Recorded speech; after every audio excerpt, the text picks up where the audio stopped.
The Big 12 lost money. Big 12 lost money this year. And this is at a time when every school needs every last single penny that they can get in the revenue sharing era. That much is very obvious here. So it was a panic time for the Big 12. And are there any actual solutions here? Let's discuss, because this is pretty nuanced. This is one of those topics that is not made for Twitter, that Twitter wants to just take and use and run wild with. There's just a lot more nuance to it than looking at the straight numbers and not giving any context to them. Okay, so the data comes from USA Today. Deseret News also did a good job of breaking some of this down and putting it together.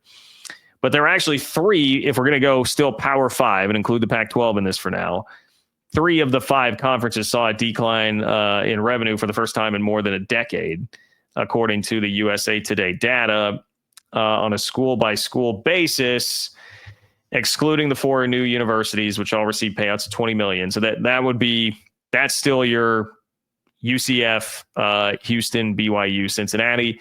They're all getting payouts of $20 million. The rest of the Big 12 schools get $37.8 million to $42.1 million in 2024. So the highest payout was $42.1.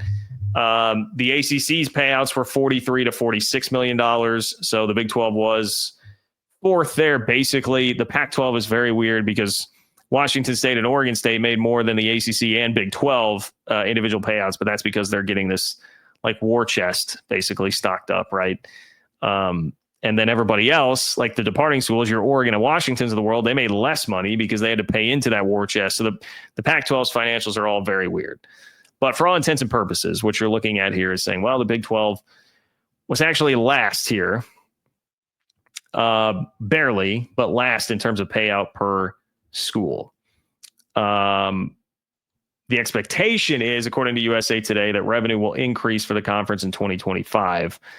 But for now, the Big 12 was one of 3 conferences, along with the SEC and Pac-12, that all lost money this year. It was $17 million that the Big 12 lost. Now, I will get to why. There is a very reasonable explanation as to why that happened. It's the same reason that it happened to the SEC. So they're in the same boat of losing money. Now, they're losing money starting at a much higher plane, obviously, than the Big 12 is in terms of the total payouts there. But is this anything to freak out over? No. I don't. To me, this is honestly kind of a nothing burger story that is disguised in like very easy Twitter fodder for people to get angry about and yell about and argue about, when really it's not much, guys. Like, the explanation on the overall money loss for the Big 12 is that it was about a bowl tie-in, because the Sugar Bowl was not a Big 12 tie-in because it was used in the Final Four, and it's the same thing with the SEC there. So that's why you have both of those conferences losing a little bit of money here, which is a rarity and doesn't typically happen.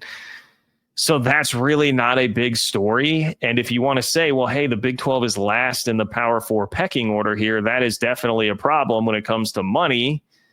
Okay, like, yeah, we can definitely have that conversation. It just has nothing to do with the actual tax returns for this year. Like, nothing changed with this. Maybe this is just laying it bare and like pulling some of the numbers out for somebody to see that hadn't been paying attention. But nothing is really changing. There's nothing we didn't already really know here. The Big 12 needs to be exploring private equity and private capital. That was true before these tax returns came out. That is still true today. It's why the league has been doing it. And it comes all the way back to the conversation that Jamie Pollard was having the other day that we talked about here. He went on a YouTube channel and during an interview said, hey, like, the choice is, do we want to keep being Iowa State and going to Sweet 16s and playing for Big 12 championships in football and basketball?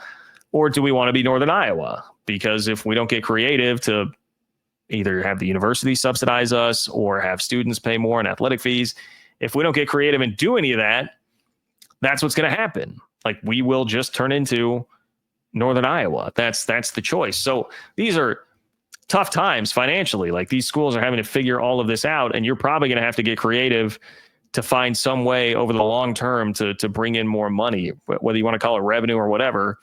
to just bring in more money to fund what it is that you're trying to do. Absolutely. I agree with that 100%. It just has nothing really to do with these tax returns. You got to get ready to be creative, man. You've got to get ready to be creative. And so maybe to turn this back on my own argument there, this type of thing is important just to show people more of the reality here. You are fourth in the pecking order. You're quite a ways behind the Big Ten and the SEC. All right. The ACC piece of this, comparing those two conferences, I'm going to get to in just a minute, because again, I think that's another one of those that just is like set up for like an argument and yelling about which conference is better, blah, blah, blah. And I think it's frankly kind of silly here, but I'll give you like the official wording here from the USA Today article. The reason the Big 12 lost money, bowl revenue. Quote, well, revenue in 4 areas covered by the tax returns increased.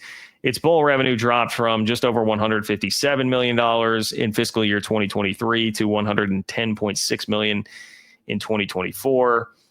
In a statement to USA Today, the Big 12 noted the decline was primarily the result of the college football playoff bowl rotation, which resulted in the Big 12 not being contracted to appear in the Sugar Bowl during this fiscal cycle. The SEC's decline in revenue was similar to that of the Big 12's, a result of the bowl rotation for the college football playoff. Well, the Pac-12's decline was a result of lawsuits. Yeah, look, Pac-12 is a mess. We understand why Pac-12 would be losing money here. So it says in total, the Big 12's total revenue dropped by about $17 million year over year. And the conference had a $37 million operating budget.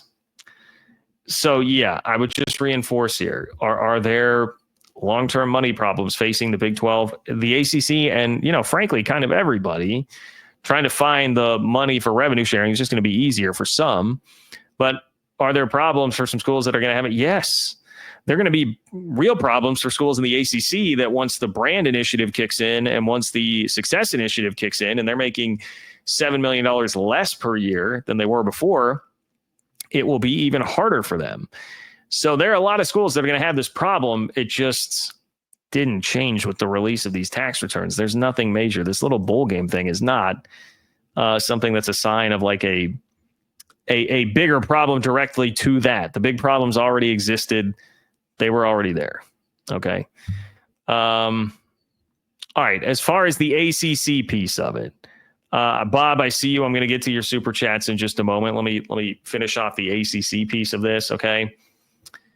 Because you might look at these tax returns that were uncovered by USA Today to see the amount of money each conference is taking in, and you would see that the Big 12 paid out less per team than the ACC and say, whoa, okay, ACC payouts are higher than the Big 12 payouts. They should be dunking on us on Twitter, right? The ACC should be taking their shots. They should be dunking all over everybody. This is legitimate cause for concern for the Big 12, right? Like, I think that's, especially in our Twitter world, a very easy conclusion for everybody to draw. But like, is it actually legitimate reason for concern? Because I, again, think this deserves a much more nuanced look.